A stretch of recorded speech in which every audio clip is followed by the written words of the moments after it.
Éphèse, Smyrne, Pergame jusqu'à Laodicée. Dieu avait donné une portion de la parole.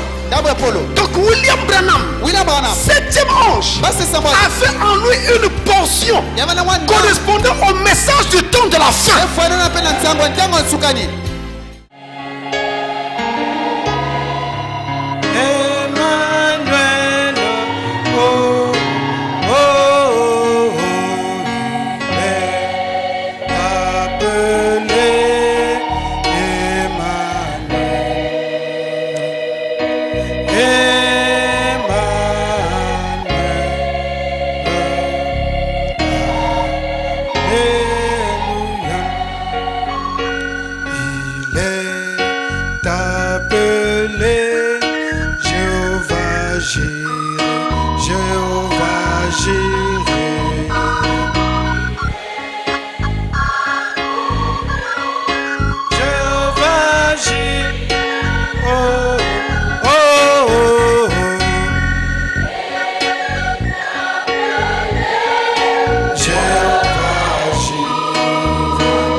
Dieu n'entend Père Céleste.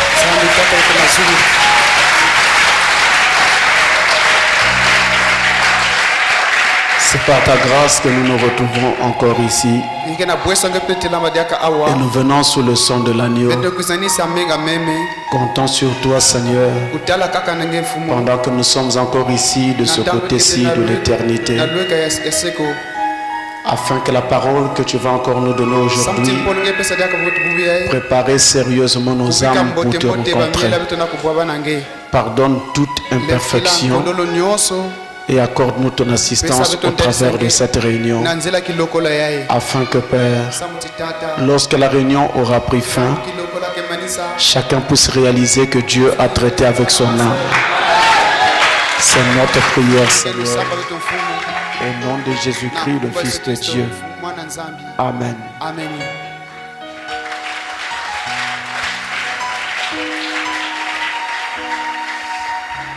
Je vous salue tous au nom du Seigneur Jésus-Christ.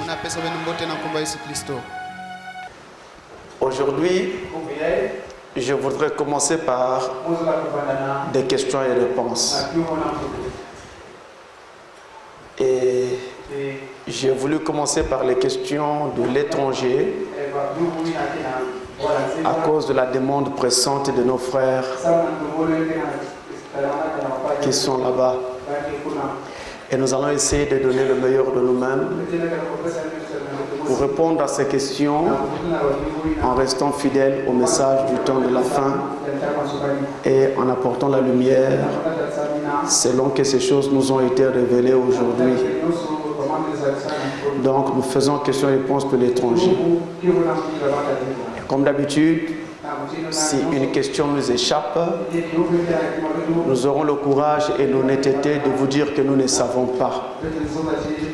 Et nous nous attendrons à Dieu afin qu'il nous le révèle. Alors nous allons rentrer dans la parole au fur et à mesure que nous allons prendre ces questions. Je commence ici par une question qui nous vient du Ghana.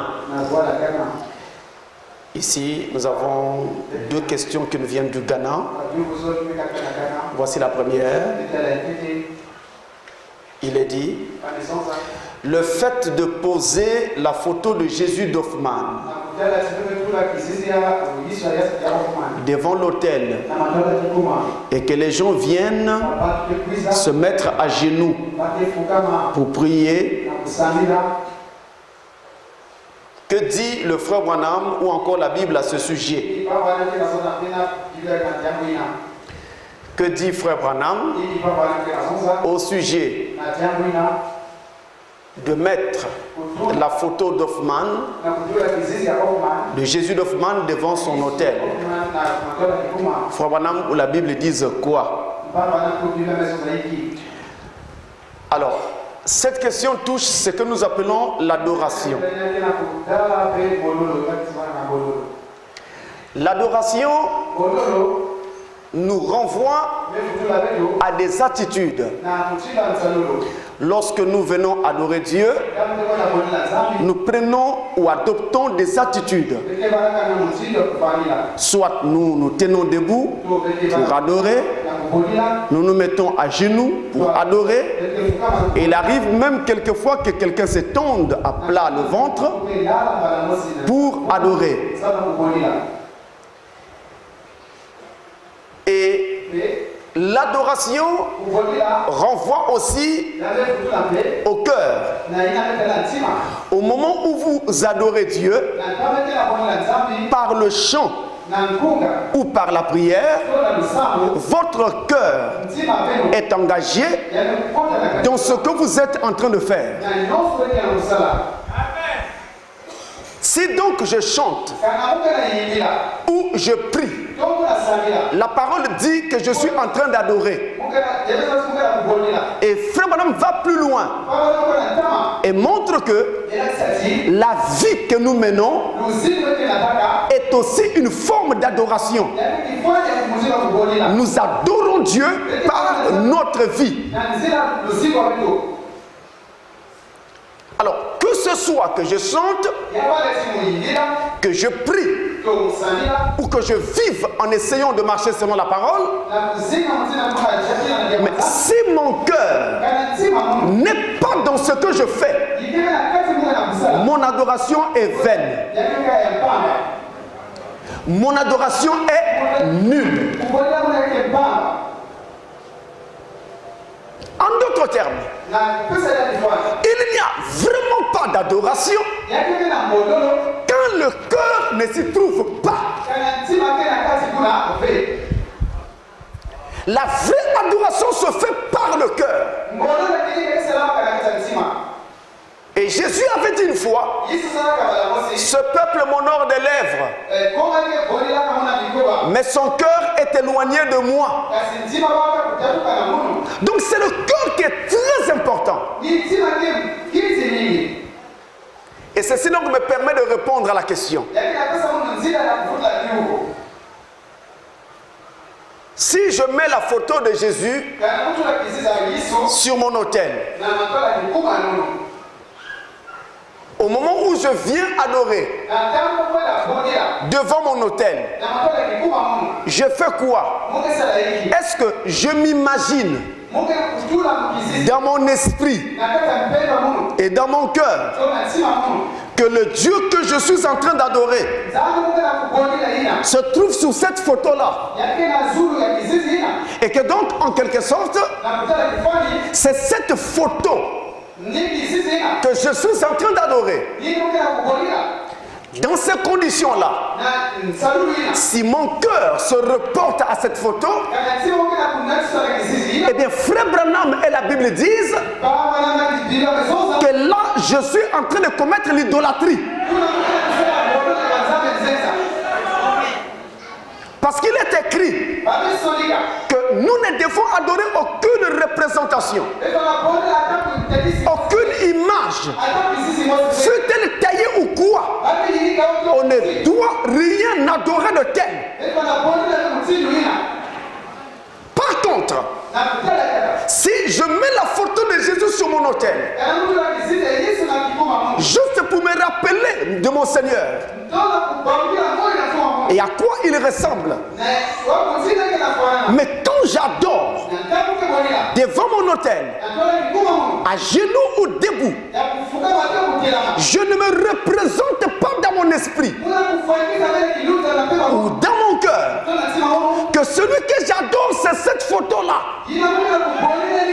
Là, il n'y a pas de problème. Parce que je n'adresse pas ma prière à cette photo. Cette photo, ce n'est que du papier. Je n'adresse pas ma prière à ce papier-là. Et nous n'avons pas à adorer des images quelconques. Le message l'interdit. La Bible aussi l'interdit. Donc ne vous représentez pas.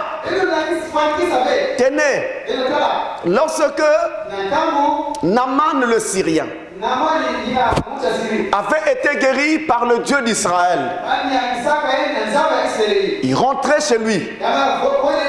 Avant de partir, il dit au prophète, dans mon pays, je suis le soldat particulier du roi.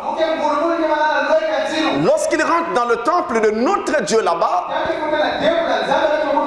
je dois rentrer avec lui.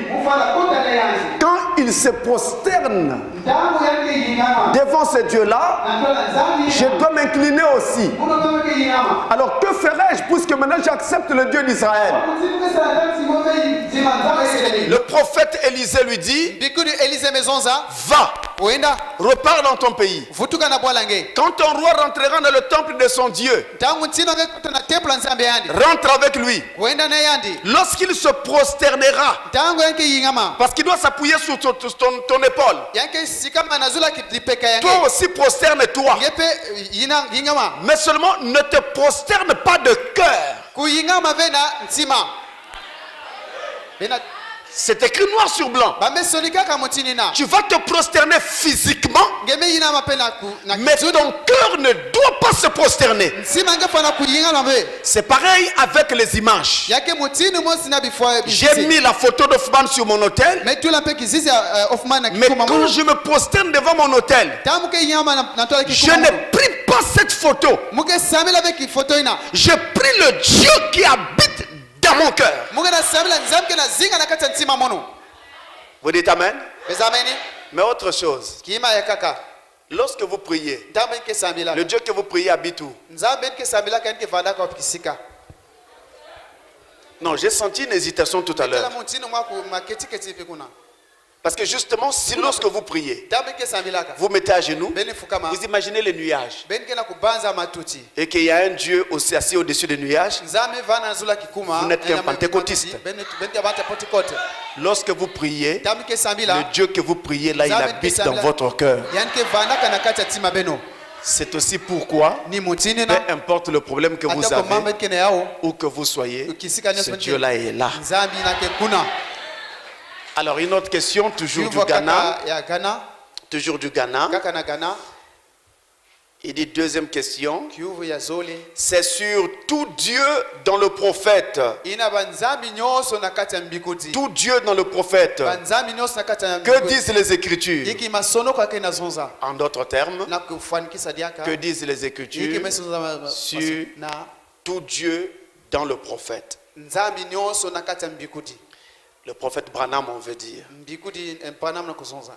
Alors, nous avons dans le message une difficulté vraiment assez sérieuse sur cette question de tout Dieu dans Frère Branham. On dit encore la plénitude en Frère Branham. On dit encore la plénitude de la divinité entre guillemets en Frère Branham. Voilà les choses qui se disent dans le message. Mais c'est une question qui n'est pas facile. Elle est assez sérieuse.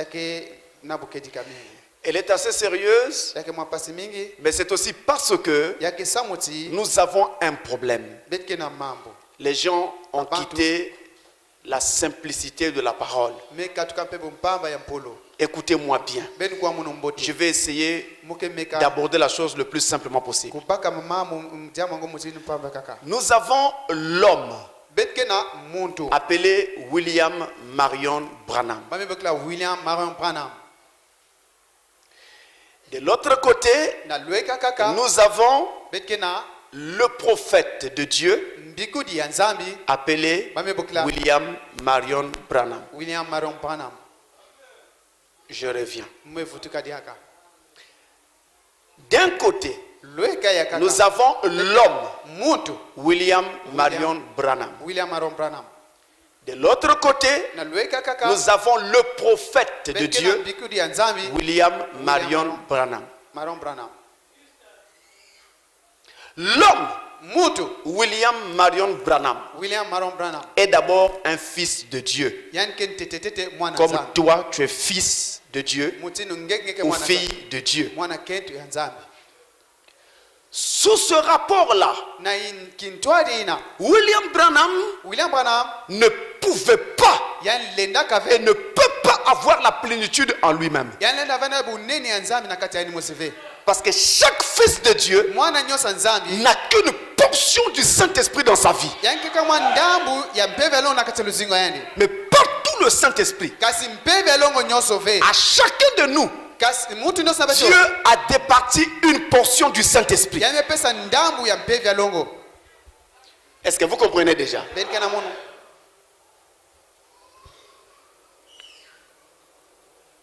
De l'autre côté, nous avons le prophète de Dieu, William Marion Branham. Et là, de ce côté-là, nous avons encore deux notions à considérer. Première notion, ce prophète de Dieu est le septième ange. C'est-à-dire le messager de l'ange de Laodicée, qui est le septième ange de l'église. Ça, c'est un point. Il y a un second point. Au travers de ce messager, Dieu avait décidé, en ce temps de la fin, de manifester le ministère du Fils de l'homme. Je reviens. Du côté du prophète de Dieu, William Branham, nous avons encore deux notions à considérer. La première notion, c'est le fait qu'il est le septième ange, messager de l'ange de Laodicée. Et le fait également qu'au travers de lui, Dieu a manifesté en ce temps de la fin le ministère du Fils de l'homme. Deux choses. De ce côté-là. Alors, de ces deux choses, la première, le fait qu'il soit le septième ange, messager de l'ange de Laodicée, il n'a pas la plénitude. Il n'a pas de plénitude. Parce que dans chaque âge, Dieu avait départi une portion, juste une portion de la parole. Je répète, dans chaque âge, Éphèse, Smyrne, Pergame jusqu'à Laodicée, Dieu avait donné une portion de la parole. Donc William Branham, septième ange, avait en lui une portion correspondant au message du temps de la fin. Maintenant, lorsque nous passons au Fils de l'homme, en ce moment-là, le septième ange doit descendre pour laisser monter le huitième ange, Christ lui-même. Et c'est ce Christ-là qui est en fait le Fils de l'homme.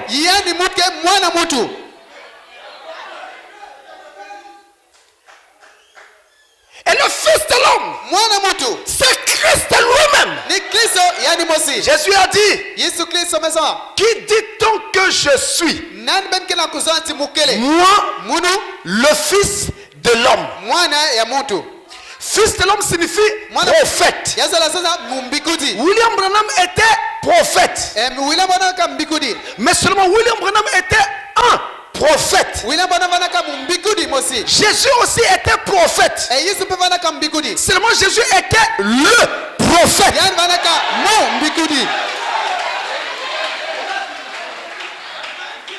C'est-à-dire l'ensemble de tous les prophètes. Alors notez bien, lorsqu'on arrive au Fils de l'homme, Dieu a choisi de manifester le Fils de l'homme au travers du septième ange. Et qu'est-ce qu'il fait alors? Quand il vient pour manifester le Fils de l'homme, Frère Branham dit, c'est une colonne de feu qui manifeste le Fils de l'homme. Une colonne de feu. Or, la colonne de feu, c'est l'attribut de la plénitude de Dieu. Et il dit, maintenant, j'attends quelque chose. J'attends l'ange du Seigneur. J'attends cette colonne de feu. Si cet ange ne vient pas, je disperse l'assemblée. Et quand l'ange vient, il dit maintenant il est là. Je le vois. Cette lumière, c'est Dieu au-dessus de telle soeur. Maintenant ma soeur, vous sentez la différence? C'est quoi c'est? La colonne de feu qui est descendue pour manifester le Fils de l'homme. Et cette colonne de feu là, c'est le logos qui était au commencement. Lorsqu'il est écrit, au commencement était la parole. La parole était avec Dieu. Et la parole était Dieu. Cette parole là, c'est le logos du commencement. C'est la colonne de feu. C'est la tribu de la plénitude de Dieu. Et dans ces tâches, quand frère Branham est rentré dans ce ministère-là, la plénitude de Dieu est descendue dans frère Branham.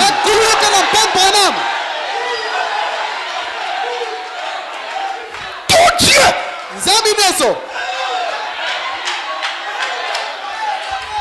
Il y a des gens qui ont peur d'avancer quand on arrive là. Mais la parole doit être enseignée en totalité. Je venais d'aborder la première partie. Là, c'est la seconde partie. Tout Dieu de William Branham. Comment pouvez-vous comprendre qu'un être humain, né de chair comme toi et moi, peut tourner le dos? Et vous dites quand vous êtes né, on vous appelle. De quoi vous souffrez? Ça a commencé comment? Ça c'est Dieu lui-même. Attention. Quand je dis que ça c'est Dieu lui-même, je ne dis pas que ce Dieu-là c'est Frère Branham. Mais je dis que c'est Dieu lui-même au travers d'un homme. William Marion Branham. Je n'adore pas Frère Branham. Je n'adorerai jamais Frère Branham. Mais je reconnais qu'en ces temps de la fin, sous le ministère du Fils de l'homme, la plénitude de Dieu est descendue dans Frère Branham. Tout Dieu. Maintenant, avancez aussi. Quand il a fini de faire le discernement, il a fini, il quitte la chair, la colonne de feu aussi partait. Et Branham redevenait Branham.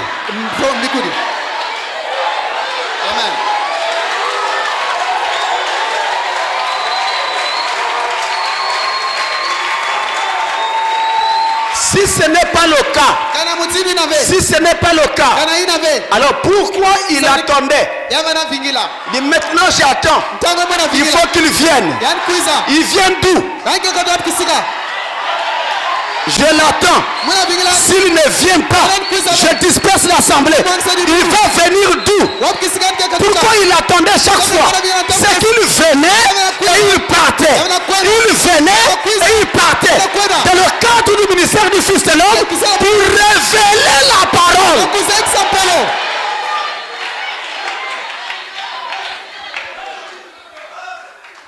Vous ne pouvez pas avoir tout Dieu en vous-même. Vous ne pouvez pas. Dans la prédication en anglais, vous pourrez avoir ça un peu partout. Il y a plein de brochures qui parlent de ça. Ici, Thirsting for Life. Ayant soif de la vie. Ayant soif de la vie.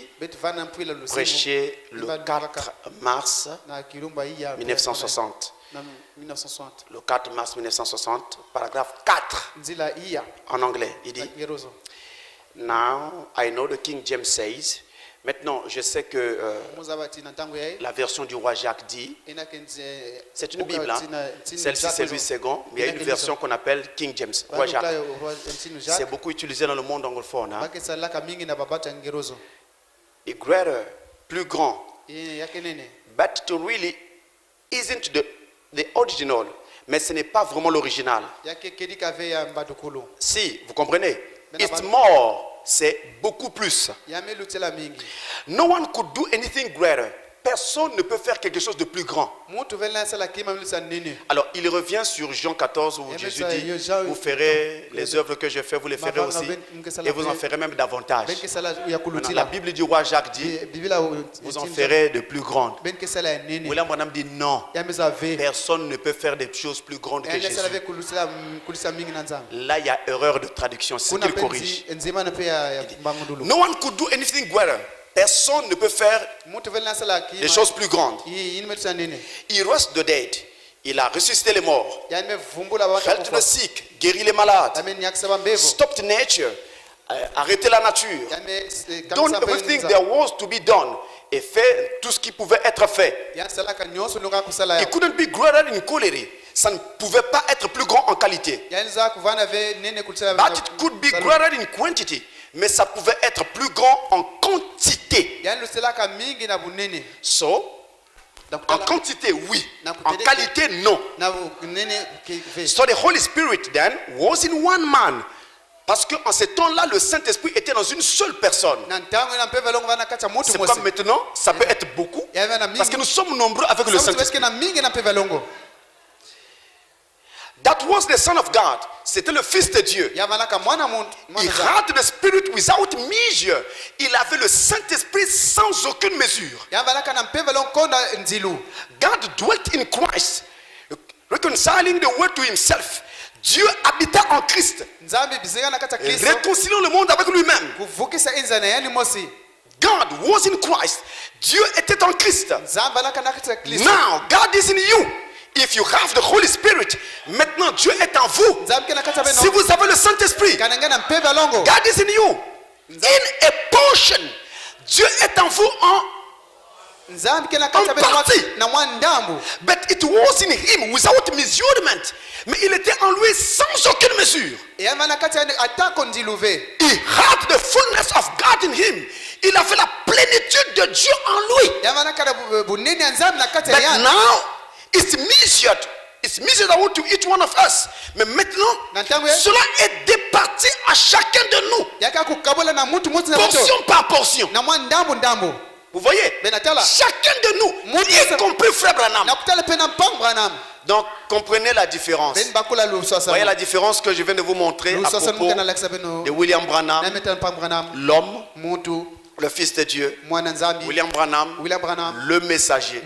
Et là, dans le messager, vous avez encore deux choses à considérer. Le fait qu'il soit le septième ange, il n'y a toujours pas de plénitude.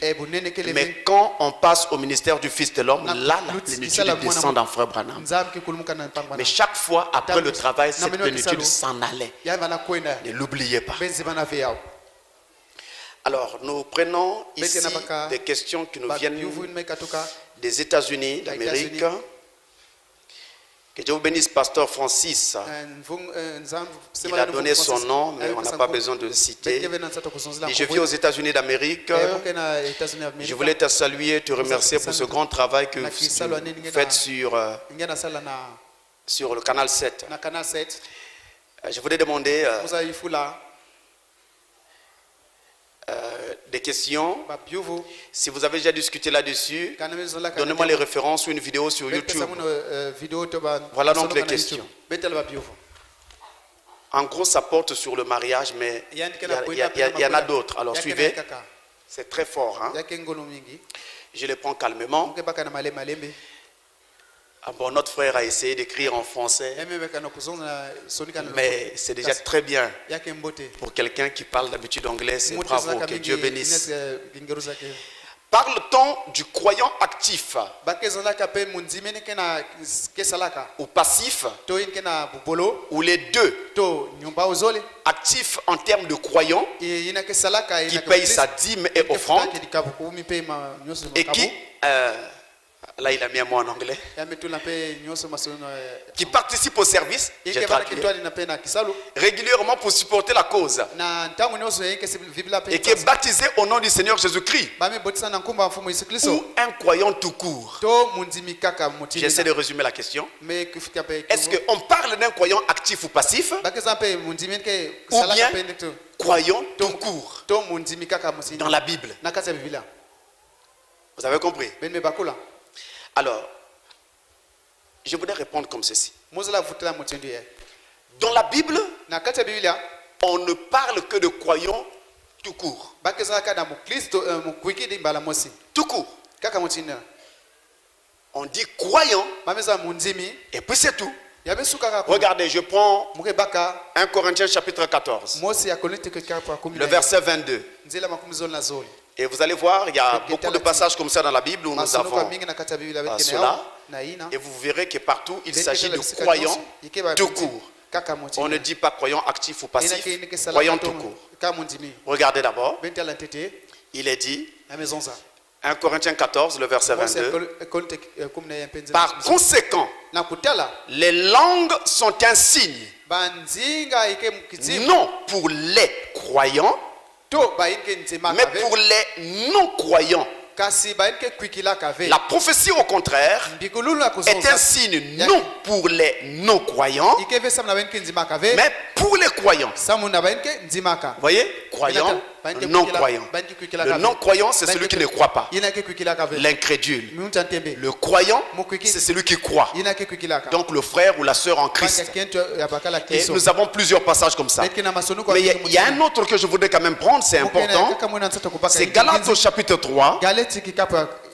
Et au verset 9. J'aurais pu commencer par ce passage. Galates 3, verset 9, il est écrit.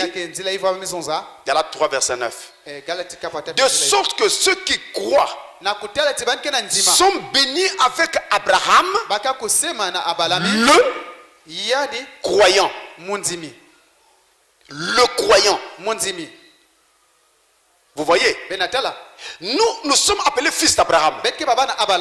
Et nous sommes croyants. En fait, au travers d'Abraham. C'est lui le croyant. Nous marchons dans sa foi. Il fut appelé croyant parce qu'il crut en Dieu sans tenir compte de ce qui était contraire à ses attentes. On l'appela croyant. Le croyant, c'est donc celui qui croit. Mais ici spécifiquement, qui croit en la promesse de Dieu et qui croit en la parole de Dieu. Mais la promesse chez nous, c'est quoi? C'est que nous attendons son retour, qu'il vienne nous chercher. C'est cette promesse-là qui nous motive. Tout ce que nous faisons est motivé par cette promesse. Le retour de Jésus qui vient nous prendre. Et si nous marchons dans la foi, dans cette promesse, alors nous sommes appelés croyants. À cause de cette promesse, nous marchons en suivant les ordonnances de Dieu. Nous payons nos dîmes. Nous donnons nos offrandes. Nous nous éloignons du péché. C'est cette promesse-là de sa venue qui nous fait faire cela. À l'époque, les premiers croyants dans l'Ancien Testament avaient aussi une promesse. C'était la venue du Messie. Ils croyaient que le Messie viendrait. Et ils furent appelés croyants par rapport à cela. Et tout ce qu'ils faisaient, leur foi, leur vie de tous les jours, était motivée par cette promesse. Et quand ils sont morts dans la foi dans cette promesse. Et nous aujourd'hui, si nous disons que nous sommes chrétiens, c'est par rapport à cette promesse. Si je crois en Jésus, C'est par rapport à cette promesse. Si je vais à l'église, c'est par rapport à cette promesse. Est-ce qu'il faut comprendre cela? Voilà pourquoi, même quand je refuse de me disputer avec quelqu'un, je refuse par rapport à cette promesse. C'est cette promesse qui nous motive. Le retour de Jésus pour venir chercher son épouse. La promesse de l'enlèvement. Nous sommes croyants. Et c'est ça qui fait de nous des croyants. Et c'est à cause de cela que nous croyons le message, nous croyons le reste, nous croyons tout et tout. Tout ce que Dieu dit. Donc on parle dans la Bible de croyants tout court. Maintenant, actif ou passif ne sont que des qualificatifs pour traduire le fait que nous ayons en face de nous un croyant réellement authentique ou plutôt non. Actif, donc on a affaire à un croyant vraiment impliqué, travaillant pour la cause. Passif, c'est quelqu'un qui dit qu'il croit, mais en fait ses œuvres montrent qu'il ne croit pas encore.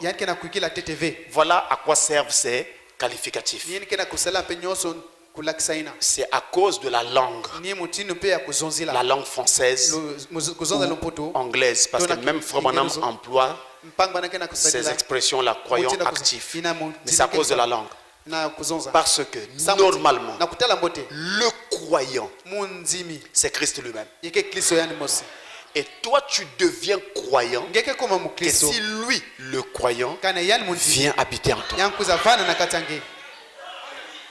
Donc, on ne pouvait pas appeler quelqu'un croyant. Devrais-je dire, on ne devrait pas appeler quelqu'un croyant s'il n'est pas encore né de nouveau, baptisé du Saint-Esprit. C'est à partir de la nouvelle naissance, du baptême du Saint-Esprit, qu'on dit que quelqu'un est maintenant croyant. Vous comprenez? Une autre question, toujours des États-Unis. Si une jeune fille ou un jeune homme fait un vœu avec l'autre partie, et ce vœu est-il acceptable devant Dieu?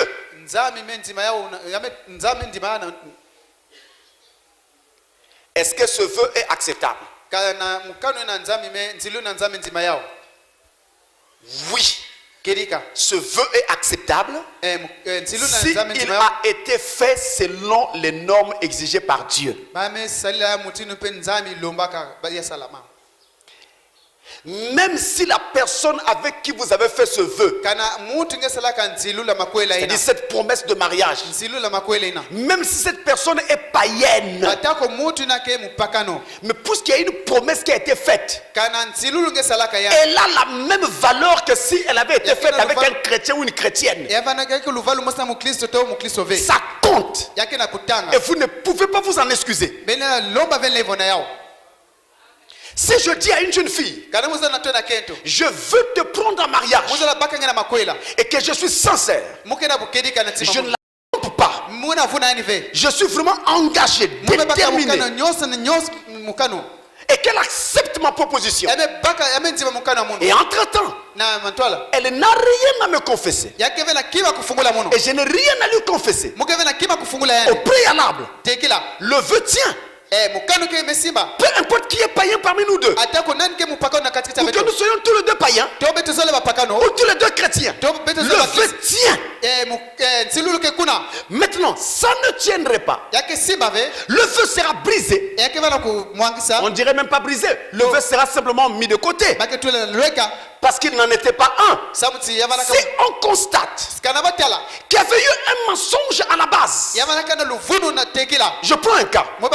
Cet homme était marié, mais il cache à la fille le fait qu'il était marié pour amener la fille à accepter. C'est un faux vœu. Il a trompé cette fille. S'il est malade, il souffre d'une maladie sérieuse qui engage et va sérieusement engager son partenaire. Il est tenu de lui en parler avant. Je prends un cas. Pardonnez-moi, c'est un âge difficile, mais il faut dire les choses pour que les gens soient sauvés. Vous avez affaire à un homme qui est impuissant. Il vient solliciter une fille en mariage, mais il ne lui dit pas qu'il ne vit pas. Alors, la fille le découvre au lendemain du mariage. Ce vœu est un faux vœu. La soeur n'a même pas besoin d'attendre qu'on annule ce mariage. Elle est libre. Elle n'a jamais été mariée à cet homme. Parce que cet homme l'a menti.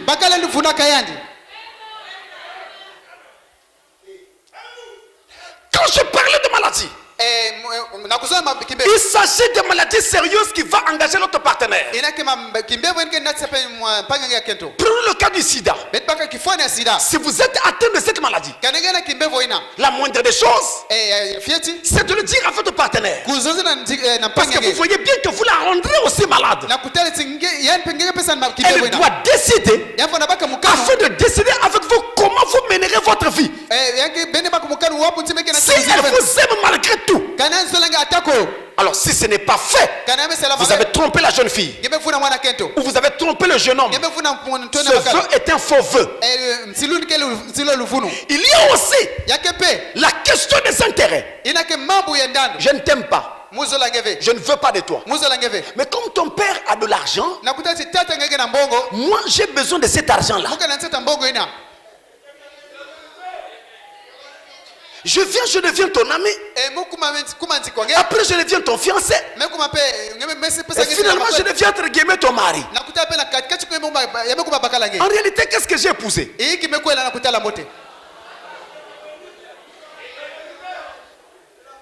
Vous avez vous-même répondu.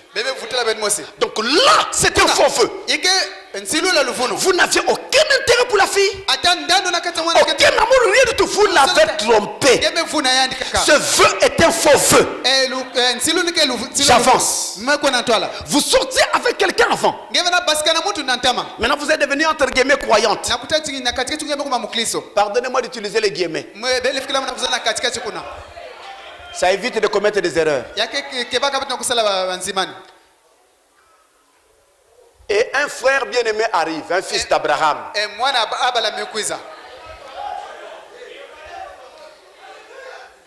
Il vient vers toi pour que tu sois sa femme. Et lui, il pense que toi aussi tu es fille d'Abraham. Sœur, je veux que tu deviennes ma femme. Pas de baratin. Dites seulement ce que vous voulez. Ne viens pas dire sœur, tu vois, dans l'assemblée ici il n'y a pas quelqu'un comme moi. Je vais t'amener en Inde. Après on ira en Afghanistan. Mais il y a des talibans là-bas. Parle seulement, dis sœur, je veux me marier. J'ai prié. Dieu a convaincu mon cœur que c'est toi. Maintenant, après que tu lui aies dit ça, laisse aussi que Dieu puisse convaincre son cœur. Ne te mets pas à harceler au téléphone. Sœur, où est la réponse? Sœur, la réponse traîne. Non, laissez-la libre. Elle doit prendre son temps pour être convaincue. Bon. Maintenant, elle est convaincue. Elle dit oui. Vous commencez la procédure de mariage. Et dans l'étape des fiançailles, vous découvrez que la soeur sort avec quelqu'un d'autre. Là, il y a problème.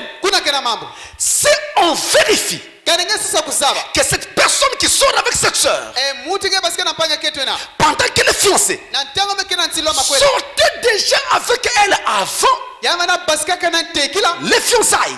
Cela veut dire que la soeur a trompé le frère dans son vœu. Et le vœu que la sœur a fait est un faux vœu. Ce mariage est tout simplement annulé. Et le frère est libre de trouver une vraie fille d'Abraham qu'il épousera et le mariage sera consacré. Donc faites attention.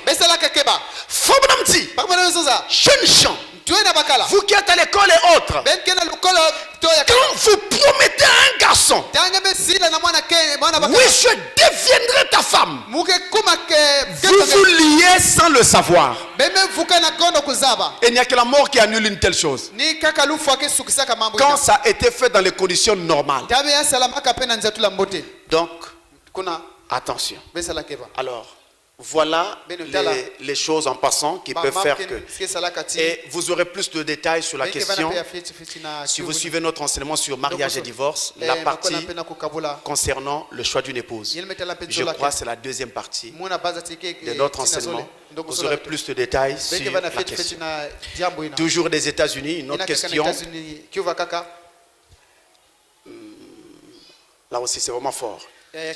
Si cela arrive, où la jeune fille croyante est devenue enceinte et décide de continuer la relation avec l'infidèle, le païen, et refuse d'écouter, que doivent faire les pasteurs locaux? La livrer à Satan? Reprenons le problème. Remettons la cassette à zéro. La sœur est avec nous à l'église. Elle va jouer un match dehors.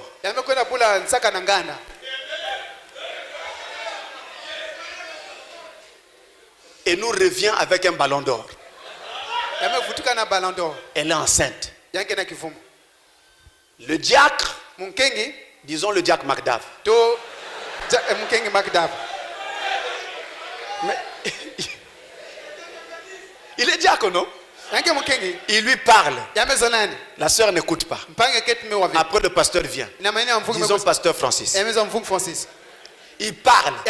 La sœur n'écoute pas. Qu'est-ce qu'il faut faire? La livrer à Satan? Dites-moi, qu'est-ce que je dois faire? Comme ça, demain je ferai comme ça, oui, allons-y. Quand je ferai comme ça, on serait en parfaite odeur de sainteté entre nous. Parce que vous savez vous-même que c'est vous qui avez dit. Allons-y. Je fais quoi quand c'est comme ça? Bien-aimé frère, toi qui as la main ici, je fais quoi?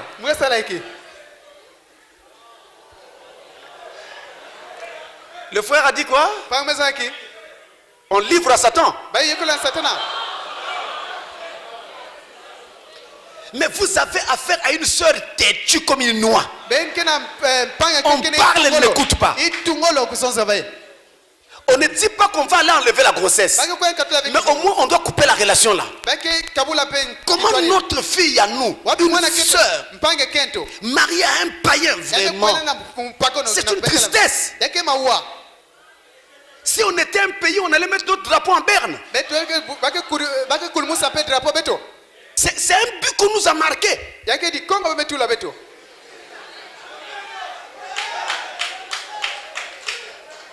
Alors, qu'est-ce que je dois faire? Frère Roger, j'ai fait quoi?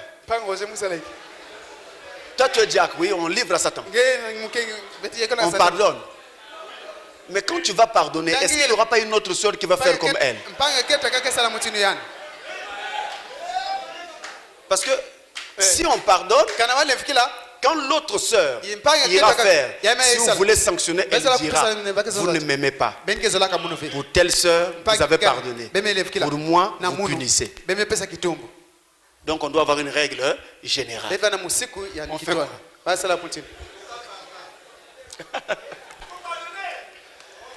Bien. J'ai fait ça pour vous amener à sortir de votre état d'esprit. Maintenant, écoutez-moi. Dans le message, nous commettons beaucoup trop d'erreurs. Je vais aller directement au fait.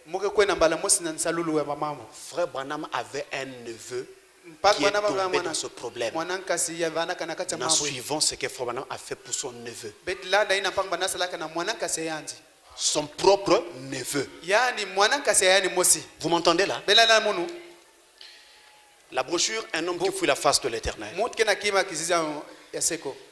Un homme qui fouille la face de l'Éternel. C'est prêché le 17 février 65. Au paragraphe 52. Frère Branham va dire, je suis en train de terminer. Je viens juste d'avoir une conversation avec mon petit neveu là-bas. Il est catholique. Ah, Frère Branham, tu prêches le message, tu es catholique. Et j'ai baptisé ce garçon. Qui baptise? Ce n'est même pas un diacre. Lui-même. J'ai baptisé ce garçon au nom de Jésus-Christ ici au tabernacle il y a quelques années. Et il s'est mis à sortir avec une fille. Et il s'est fait catholique. Donc la fille a converti le petit neveu. Il lui a fait quitter les 7 tonnerres pour l'amener. Et j'ai tenu la main de sa mère, la sœur de Frère Branham. Quand elle était en train de mourir là-bas, elle m'a dit les derniers mots. Prends soin de Melvin. Le petit s'appelait Melvin. Et dernièrement, il a eu des songes. Et ne peut simplement pas. Chaque jour, la semaine passée, il a eu des songes. Il a dit, j'entrais dans ton église, oncle Bill. Et tu étais là, debout en train de prêcher. J'accourais pour me mettre à faire une confession. Je me réveillais. Il a dit, j'ai eu tort. Je lui ai dit, Melvin, tu n'as pas besoin d'interprétation pour ça. Ta place, c'est là-bas. C'est là que tu dois être. C'est ça. Vous voyez? Ta place est où? Au tabernacle. Il n'était pas au tabernacle pendant qu'il parlait. C'est le neveu qui parlait à son oncle, certainement quelque part ou à domicile. Et voilà, il lui dit, ta place c'est à l'église. Revenons. C'est le neveu de Frère Branham, fils de sa sœur. L'enfant s'appelle Melvin. Il fréquentait Branham Tabernacle. Il a été baptisé par Frère Branham. À un moment donné, il a trouvé une copine qui était catholique. L'amour était tellement fort, le petit a été arraché du Branham Tabernacle, ramené dans la dénomination. Frère Branham, pendant tout ce temps, n'a pas livré à Satan, n'a pas excommunié, ne l'a pas poussé dans tous les sens. Non, c'est sûr qu'il priait seulement pour lui. Il va maintenant arriver un moment où l'enfant commence à faire des songes à tout moment. Chaque semaine, il devait faire un songe. Ta place, c'est au tabernacle. Ta place, c'est au tabernacle. Qui traite avec lui? Dieu lui-même. Il vient parler de ses songes à son oncle, le prophète Branham. Branham lui dit, ça n'a pas besoin d'interprétation, parce que tes songes sont clairs. Tu as quitté ta place. Voilà pourquoi Dieu te demande de repartir à ta place. Repars au tabernacle. Mais il avait été baptisé. Il est sorti s'attacher à une fille. C'est à cause de cette fille qu'il a fouillé l'église. Pourquoi on n'a pas livré à Satan. Mes frères, nous commettons trop d'erreurs. Parce que nous passons notre temps à nous juger les uns les autres. Jésus ne nous a pas demandé de nous juger les uns les autres. Quand vous voyez quelqu'un quitter le monde et venir à la parole, ça doit réjouir votre cœur. La Bible dit qu'il y a de la joie dans le ciel pour une seule âme qui se répand. Et si le ciel est en toi, ton cœur aussi se réjouira de voir les gens se convertir. Et quand cette personne qui est déjà dans la parole remet un pied à l'extérieur, ne le traitez pas de démon, ne le traitez pas de diable. C'est Satan qui veut le récupérer. Toi tu dois maintenant prier pour que Satan ne parvienne pas à le récupérer. Ne le juge pas, ne le condamne pas, ne le jure pas, ne colporte pas des choses contre lui.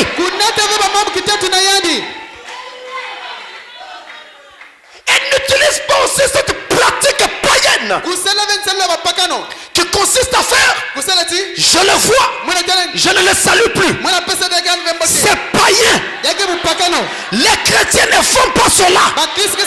Même quand tu ne t'entends pas avec quelqu'un, si vous vous voyez, saluez-le. Est-ce que je peux entendre un amen? Tout le monde est là. Je salue tout le monde sauf toi. C'est un péché. C'est même un crime. C'est un acte politique.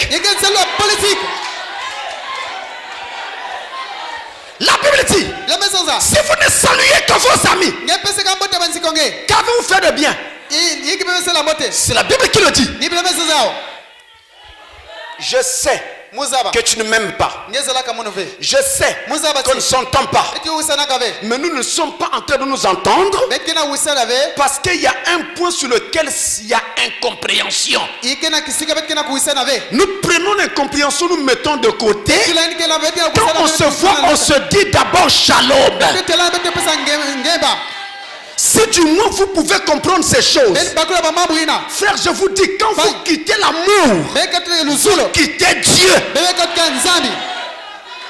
Restons sur ce terrain d'amour. N'allons pas ailleurs. Donc ne jugeons pas les frères. Frère Branham a dit, nous n'avons pas reçu l'ordre de nous juger les uns les autres. Mais nous avons reçu l'ordre de prier les uns pour les autres. Il y en a qui ne savent pas ça et qui n'ont jamais vécu cette expérience qui consiste à prier pour un frère, à prier pour une soeur et à le voir revenir sur le chemin. Attendez, qu'est-ce que nous désirons? Même si je blâme un frère, on désire quoi? Nous désirons seulement la réconciliation avec Dieu. Donc en fait, tout ce qui doit nous motiver, c'est la réconciliation avec Dieu. Mais quand je l'injurie, est-ce que ça contribue à la réconciliation? Quand je parle du mal de lui, en allant à gauche et à droite pour répandre des choses contre lui, il a fait, il a dit, il a fait, il a dit. Maintenant après, ça va donner quoi à notre frère ou à notre soeur? Il avait besoin de ta prière. Quelle est la personne sur la terre qui peut lever la main et dire qu'elle est sans péché? Quelle est la personne? Nous faisons trop de bruit pour rien. Parce que nous venons tous de quelque part. Tu peux être fort aujourd'hui, mais hier tu ne l'étais pas. Et rien ne garantit le lendemain. Vous comprenez? Le lendemain des situations que tu n'as pas voulu peut t'amener dans une situation que tu ne souhaitais pas. faisons attention. Et de toute façon, nous sommes dans un combat. Mais ce combat n'est pas un combat les uns contre les autres. Mais c'est un combat contre l'ennemi. Malheureusement, le camp des chrétiens est le camp le plus malade et divisé au monde. Frère Branham l'a dit. Je ne comprends pas ce que nous cherchons. Nous devons chercher le bien des frères et des sœurs. La Bible dit priez même pour ceux qui vous critiquent. Priez pour ceux qui vous maltraitent. Priez. Voilà ce que dit la Bible. Donc, si on voit un frère, si on voit une sœur qui est tombée dans un péché, la première chose à faire, c'est de couvrir ce frère-là. Pour que Satan ne l'amène pas plus loin.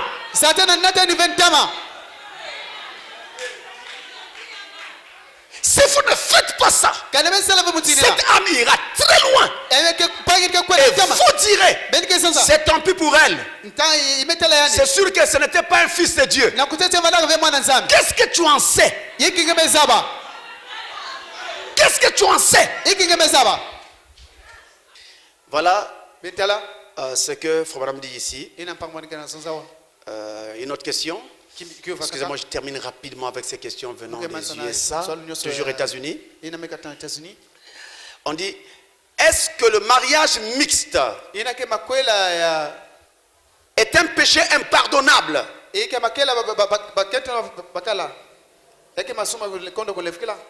Si le croyant décide de continuer à le faire, si ce n'est pas un péché impardonnable, comment se repentir de ce péché-là? Doivent-ils se séparer? Les gens qui ont fait un mariage mixte, pour être pardonnés, s'ils sont à présent dans une assemblée locale. Mariage mixte, c'est le mariage qu'on appelle mariage interraciaux. Un blanc qui épouse un noir ou vice versa, n'est-ce pas? Un homme blanc qui épouse une femme noire, ou alors un homme noir qui épouse une femme blanche, des choses comme ça. C'est ce qu'on appelle mariage mixte. Alors on demande, est-ce que c'est un péché impardonnable? Non, ce n'est pas un péché impardonnable. Maintenant on dit, si ce n'est pas un péché impardonnable, comment se repentir de ce péché-là? Il n'y a pas de repentance possible si ce n'est que de dire à Dieu, Seigneur, pardonne-moi, je ne connaissais pas la parole avant. Mais vous continuez à vivre avec votre femme ou votre mari, peu importe la différence de race. Continuez à vivre ensemble. Il y a des enfants qui sont nés, on ne peut pas les sacrifier. Vous continuez à vivre avec votre partenaire. On ne se sépare pas, même si vous êtes dans une assemblée locale. Je répète, on ne se sépare pas. On reste avec sa femme, on reste avec son mari. Le péché impardonnable, c'est le péché la main levée. C'est ça qu'on appelle péché impardonnable. C'est-à-dire celui qui commet un péché volontaire. C'est ce péché-là qu'on appelle péché impardonnable. Notez d'abord les passages. Hébreux chapitre 10, le verset 26. Hébreux 10, verset 26. Nombre chapitre 15, le verset 30. J'ai dit Hébreux 10, le verset 26, et Nombre 15, le verset 30. La Bible dit dans ce dernier passage, celui qui agit la main levée a commis un péché volontaire. Et Frère Branham dit, c'est ça le péché impardonnable. Attention, là il y a encore un problème. Péché volontaire, péché impardonnable. Oui. Nous sommes d'accord? Allons-y calmement. Je termine là. Je termine. Juste 2-3 minutes. Péché impardonnable égale péché volontaire. Est-ce que je me fais comprendre? Si quelqu'un agit volontairement, ce péché-là est un péché impardonnable. Alors maintenant, je dis que là, il y a encore un problème. Je prends un cas. Jésus avait dit à Pierre, Pierre, Satan t'a réclamé, mais j'ai prié pour toi. Cette nuit, le coq ne chantera pas 3 fois que tu m'auras renié. Pierre dit non, je ne pourrais pas faire une chose pareille. Mais la chose est arrivée. Il était averti. Il le savait. Et quand on est venu lui poser la question, tu es un Galiléen, toi aussi tu es avec lui. Il a dit non, je ne le connais même pas. Je n'ai jamais été avec lui. Mais il avait été averti. Ce péché-là, commis par Pierre, est-il impardonnable?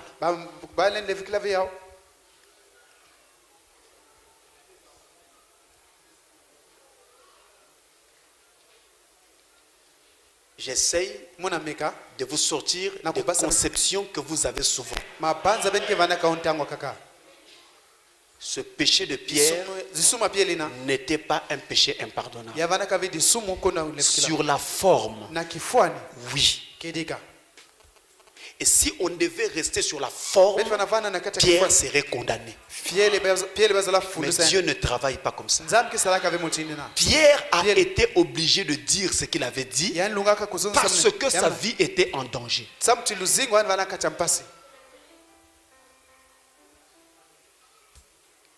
Mais il savait bien qu'il n'avait pas besoin de le dire.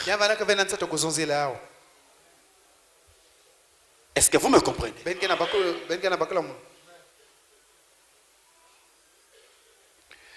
Frère Branham, quand il a menti au juge, il dit à Meda, le téléphone sonne. Il dit à Meda, dis-leur que je ne suis pas là. Et il est en train de sortir de la maison. Il marche au salon. Meda dit, quoi, Bill, qu'est-ce qu'il y a? Il est maintenant à la porte. Dis-leur que je ne suis pas là. Mais tu es là, je suis en train de te voir, comment tu n'es pas là? Lui, il a utilisé un principe. Le fait qu'il se mette hors de la maison, il dit à sa femme, dis que je ne suis pas là. Je ne suis pas dans la maison.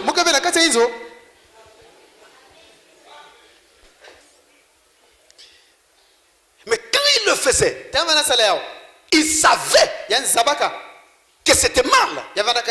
Ce péché-là, était-il un péché impardonnable?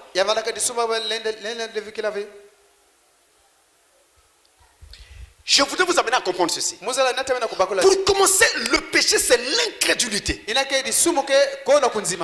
importe ce que quelqu'un fait, que ce soit volontairement ou involontairement, mais si ça n'a pas été fait par incrédulité, il n'y a pas de péché impardonnable. Mais quand la chose a été faite par incrédulité, parce que je ne crois pas, on dit à Lingala na sali yango na onko. Là, il s'agit d'un péché impardonnable. Vous ne croyez pas. Et donc vous faites une chose parce que vous ne croyez pas. Vous commettez là un péché impardonnable. Mais tant que ce n'est pas par incrédulité, quel est le péché d'Abraham? Sarah, dis-leur que tu es ma soeur. Sinon ils vont me tuer. Mais Abraham savait bien que Sarah n'était pas sa soeur. C'était sa femme. Il vivait déjà comme mari et femme. Mais il dit, dis-leur que tu es ma soeur. Il utilise une demi-vérité du fait que Sarah était sa demi-sœur. Mais il n'en demeure pas moins que c'était quand même sa femme. Et que là, elle n'était plus sa sœur. Et qu'est-ce qu'Abraham a fait là? Abraham n'a pas péché par incrédulité. Il n'a pas menti parce qu'il ne croyait pas. Mais il a dit cette chose par contrainte. Tout simplement. Mais il n'a jamais été un incroyant. C'est pourquoi Pierre n'avait jamais été condamné. Mais Judas a été condamné. Dès le départ, Judas ne croyait pas en Jésus.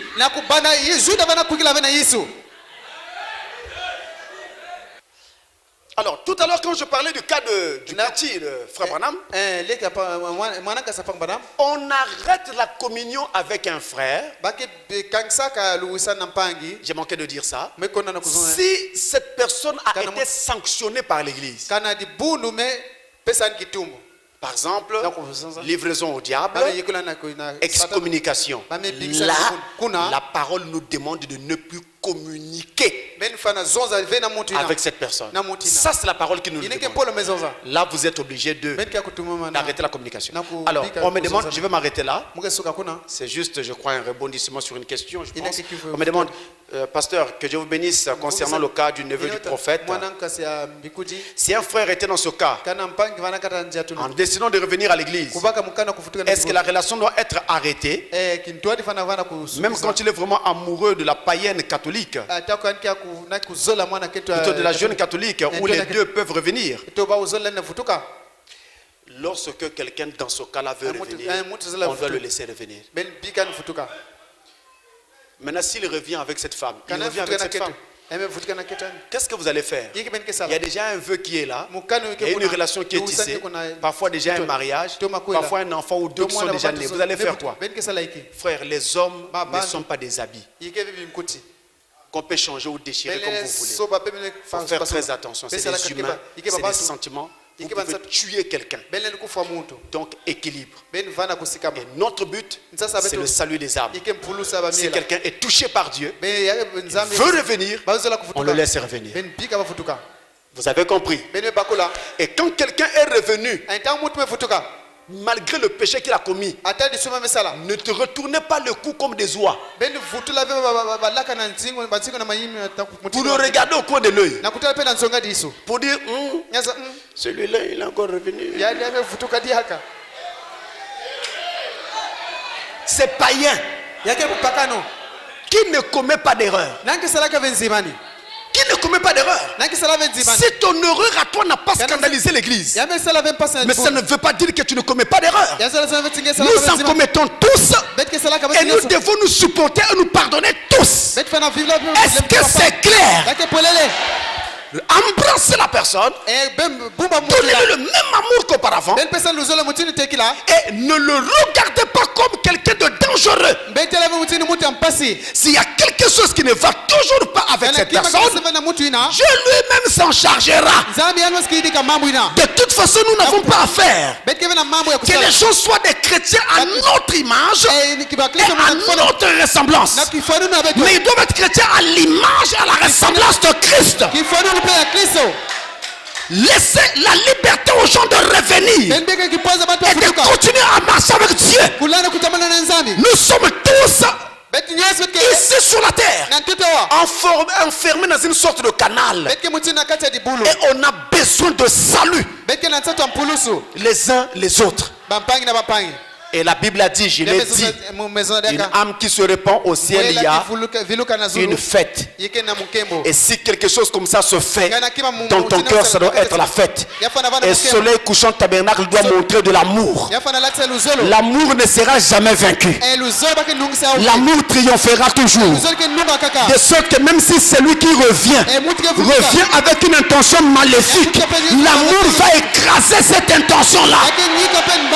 Que Dieu vous bénisse richement. Ne quittez jamais l'amour. Restez sur le terrain de l'amour.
que chacun se mette en prière.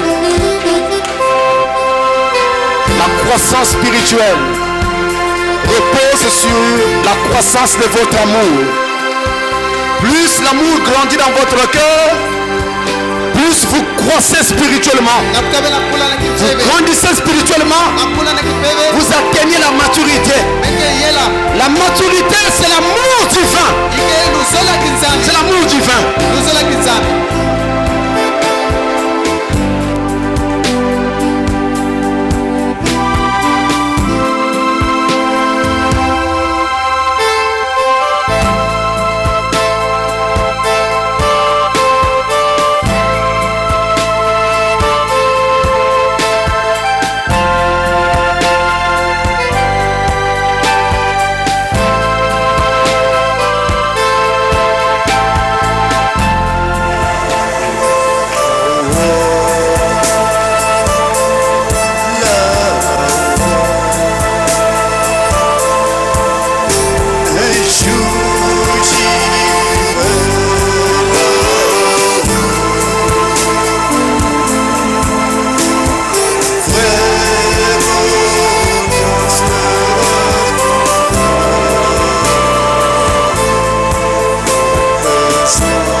Qu'on se souvienne de lui, qu'il lève seulement sa main.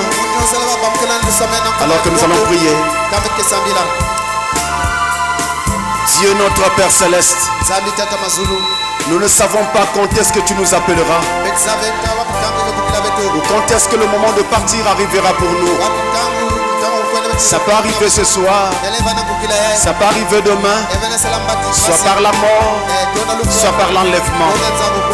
Mais nous prions, Seigneur, que ce jour-là ne vienne pas nous trouver froid, indifférent, rétrograde, Seigneur. Mais que ce jour vienne nous trouver dans la foi, dans la chaleur et dans l'amour divin. Fais croître en nous ton amour, Seigneur. Fais croître ton amour dans nos vies. Car c'est cela la maturité chrétienne. C'est l'amour divin. Change nos mentalités. Change nos pensées, Seigneur. Remplis-nous d'amour divin.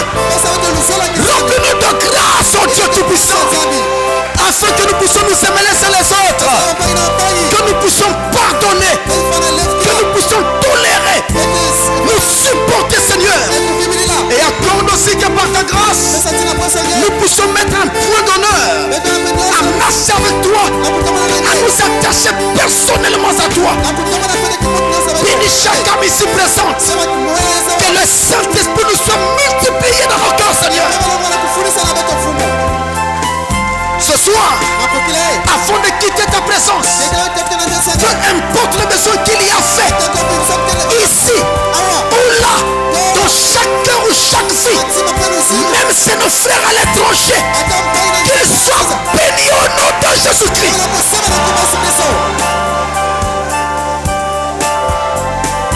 Bénis ton peuple et sois notre réconfort alors que nous attendons ta venue.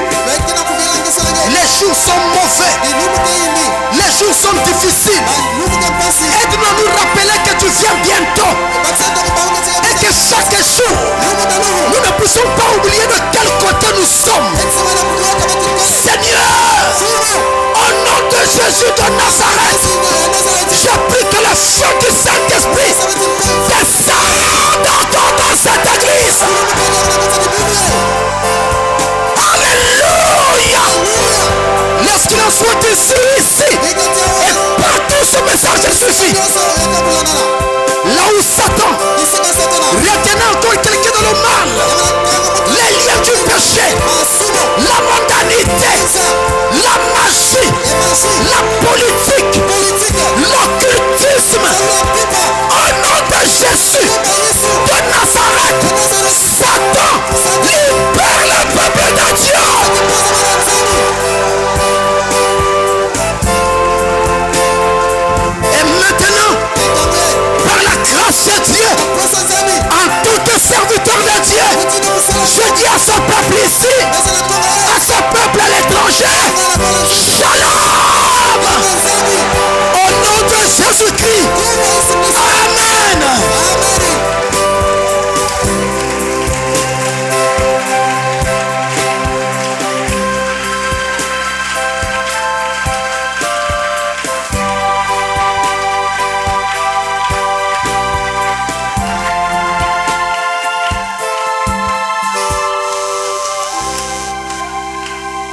chants bonté, et toi terre des hommes, les bétails des champs, pour louer le Père.